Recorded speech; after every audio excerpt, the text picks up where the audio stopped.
आज की वीडियो में हम बात करेंगे इंग्लिश ऑथर वर्जीनिया वुल्फ की एक शॉर्ट स्टोरी के बारे में जिसका नाम है द न्यू ड्रेस। इसे 1924 में लिखा गया था और इसे पब्लिश 1927 में किया गया था न्यूयॉर्क की द फॉरम मैगजीन में।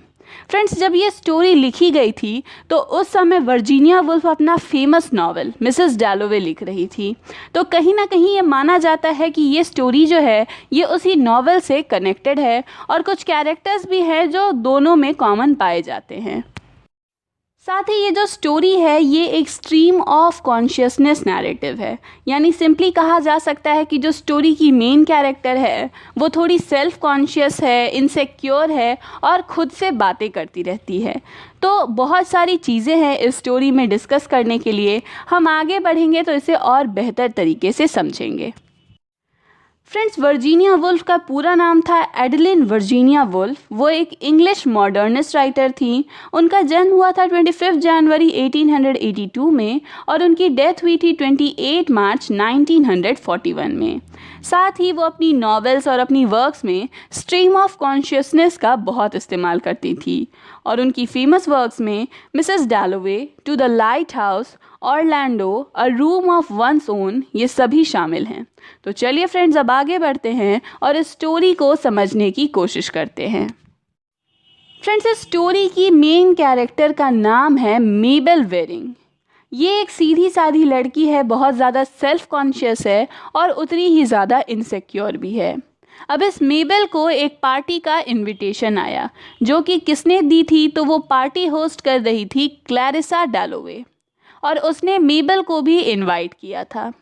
अब ये जो मेबल थी ये कुछ नया पहनना चाहती थी, एक न्यू ड्रेस पहनकर इस पार्टी में जाना चाहती थी, मगर चूंकि इसके पास ज़्यादा पैसे नहीं थे तो इसने जो ड्रेस अपने लिए बनवाई वो थोड़ी ओल्ड फैशन थी। काफ़ी सारे लेस लगे हुए थे और थोड़ी ओल्ड फैशन टाइप की ये ड्रेस थी। लेकिन फिर भी चूंकि मेबल के पास ज़्यादा पैसे नहीं थे और उसने खुद से ये डिज़ाइन चूज़ किया था तो उसे ये ड्रेस पहनकर उस पार्टी में जाना पड़ा। अब जब ये मेबल उस पार्टी में पहुंची तो उसे अंदर से बहुत ज़्यादा इन्फीरियॉरिटी फील हो रही थी। उसे लग रहा था मानो सभी लोग उसे ही देख रहे हों और उसका मजाक उड़ा रहे हों कि इस लड़की ने कैसे पुराने ज़माने के कपड़े पहने हुए हैं। और वो बार बार अपनी ड्रेस को सही करने की कोशिश कर रही थी और बहुत ज़्यादा नर्वस फील कर रही थी।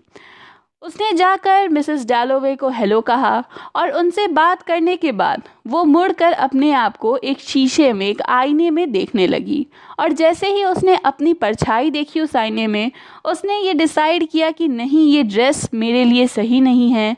सभी लोग मेरे बारे में क्या सोचते होंगे कि कैसी अजीब सी ड्रेस पहनी है इस लड़की ने और कितनी डरावनी, कितनी बेकार वो लग रही है। इस तरह की बातों को सोचकर वो अंदर ही अंदर घुटे जा रही थी और बहुत ज़्यादा परेशान हो गई थी।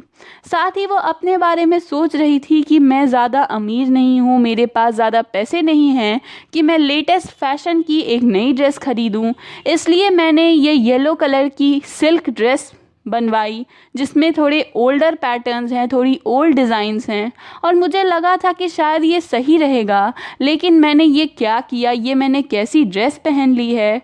इस तरह की बातों को सोचकर वो खुद को ही टॉर्चर किए जा रही थी। साथ ही वो अपने आप से कह रही थी कि जितने भी पार्टी में बाकी के लोग हैं वो ज़रूर ही उसकी इस नई ड्रेस का मजाक उड़ा रहे होंगे। अब इस पार्टी में एक और वुमेन थी जिसका नाम था रोज़ शॉ और उसने एक बहुत ही ब्यूटीफुल ड्रेस पहनी थी, बहुत ही ज़्यादा स्टाइलिश थी उसकी ड्रेस। उसने आकर मेबल से मुलाकात की और साथ ही मेबल को कहा कि तुम्हारी ड्रेस तो बहुत ही ज़्यादा ब्यूटीफुल है। लेकिन चूँकि मेबल के अंदर इतनी ज़्यादा इन्फीरियॉरिटी थी कि उसे लगा कि रोज़ जो है वो उसके ड्रेस का मजाक उड़ा रही है और इसलिए उससे कह रही है कि तुम्हारी ड्रेस बहुत अच्छी थी। अब ये सब कुछ सोचकर मेबल जो है वो एम्बैरेस हो रही है कि आखिर मैंने ऐसा क्यों किया, क्यों मैं अपना मजाक उड़ा रही हूँ। और साथ ही यहाँ पर रीडर्स ये समझ सकते हैं कि मेबल की जो मानसिक हालात है वो शायद अभी स्टेबल नहीं है।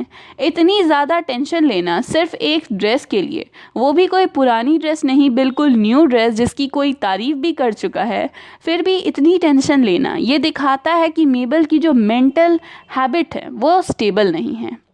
साथ ही यहाँ पर बताया जाता है कि मेबल बहुत ही ज़्यादा शाय है और ज़्यादा सोशल नहीं है, ज़्यादा लोगों से घुलने मिलने की उसे आदत नहीं है। अब यहाँ इस पार्टी में मेबल की मुलाकात एक मेल गेस्ट से होती है और उस मेल गेस्ट से जाकर मेबल कहती है कि मैंने आखिर ये कैसी ड्रेस पहनी है और मुझे पता है कि मैं इस ड्रेस में बहुत बेकार लग रही हूँ, बहुत अजीब लग रही हूँ। तो एक गुड हैबिट जिसे कहते हैं उसके थ्रू उस मेल गेस्ट ने उसे कॉम्प्लीमेंट किया और कहा कि नहीं ऐसा नहीं है, आप तो बहुत खूबसूरत लग रही हैं। इस तरह से उसने मेबल को कॉम्प्लीमेंट किया। लेकिन अब मेबल का इस पर क्या रिएक्शन हुआ, मेबल को फील होने लगा कि आखिर मैंने क्यों उस मेल गेस्ट के पास जाकर अपनी बुराई की। उसे लग रहा होगा कि जानबूझकर मैं उसे अपनी तरफ अट्रैक्ट करने की कोशिश कर रही हूँ कि मैं अपनी बुराई करूँ, फिर वो मेरी तारीफ़ करे और हमारे बीच में बात शुरू हो जाएं। इस तरह की बातें वो सोचने लगी कि ज़रूर ही वो जो मेल गेस्ट है वो मेरे बारे में बहुत गलत तरह की व्यूज़ बना रहा होगा कि मैं एक अच्छी लेडी, एक अच्छी लड़की नहीं हूँ।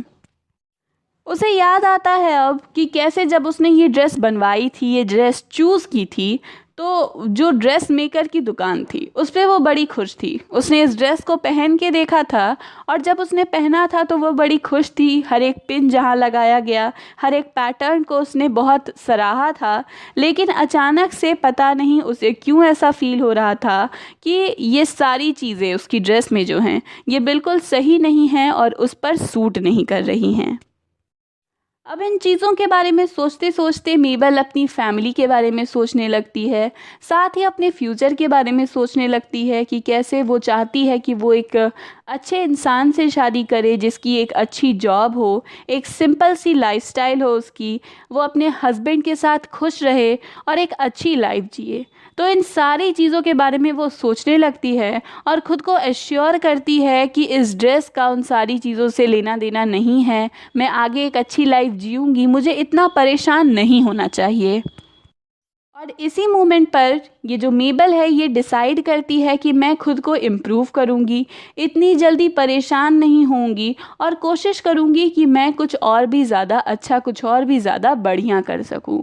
तभी क्या होगा, मैं ज़्यादा ओल्ड होने से पहले अपनी लाइफ को अच्छा बना सकूंगी, एक अच्छी लाइफ में सेटल हो सकूंगी। और इतना सोचने के बाद वो डिसाइड करती है कि अब वो इस पार्टी से चली जाएगी। मगर जाने से पहले वो इस पार्टी की होस्टेस मिसेस डैलोवे के पास जाती है और उनसे कहती है कि उसने इस पार्टी को बहुत एंजॉय किया, जबकि ये बात बिल्कुल झूठ है, उसने पार्टी में बिल्कुल भी एंजॉय नहीं किया था। तो फ्रेंड्स, यहाँ पर ये स्टोरी ख़त्म होती है। इनर कॉन्फ्लिक्ट को दिखाती है ये जो मेबल है किस तरह से ये परेशान है, नर्वस है, इन्फीरियॉरिटी से जूझ रही है और कैसे ये खुद की अपनी इन प्रॉब्लम्स को पीछे छोड़ना चाहती है। कहीं ना कहीं इसमें उसकी ये हिम्मत भी है। तो फ्रेंड्स, ये थी वर्जीनिया वुल्फ की short story the new dress. अगर आपको वीडियो पसंद आई तो प्लीज़ लाइक, कमेंट और शेयर करें।